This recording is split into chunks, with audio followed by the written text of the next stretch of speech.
Hello friends, welcome back to another video. If this is the first video you're viewing on this channel, you're very much welcome. And if you have been seeing other videos, thank you for coming back.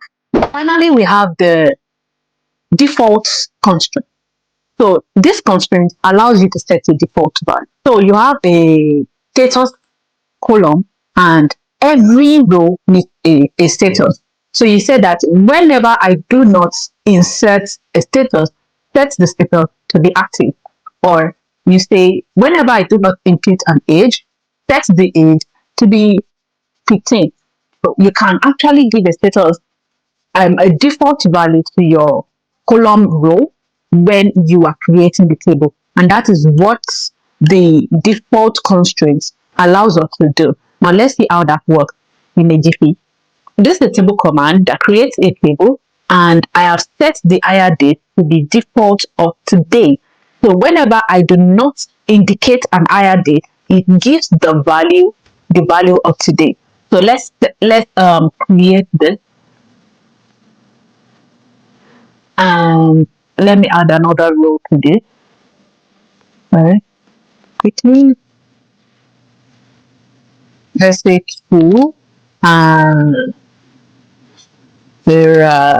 Smith.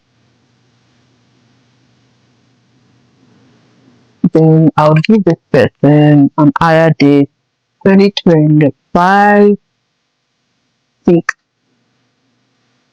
Let's say 1st of June 2025.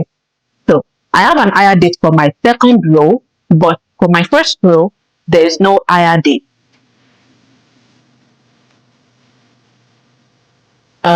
Employee ID.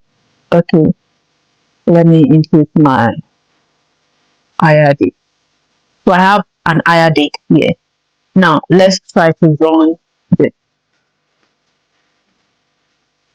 Number of columns for each row must be the same. So I'm going to run this first. Let's run this first. So I insert into this and I have one row affected. Now let's insert into this also with our hire date. Let's comment this out with our hire date here and run this. So now let's select from our table. You see that my first row that I did not add any hire date for, the default value set to today, which is the 8th of November 2025. So that is how default works.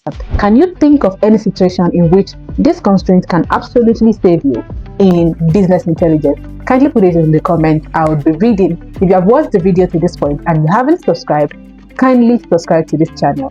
Please subscribe to this channel so that the YouTube algorithm will share the video with others like you that wants premium SQL content like this or that wants to learn. So if you subscribe, you're also encouraging others to learn what you're learning. Kindly subscribe and put on the notification bell so that whenever I upload a new video, you will be notified that another video has been up. Thank you for watching. I will see you in the next one. Bye.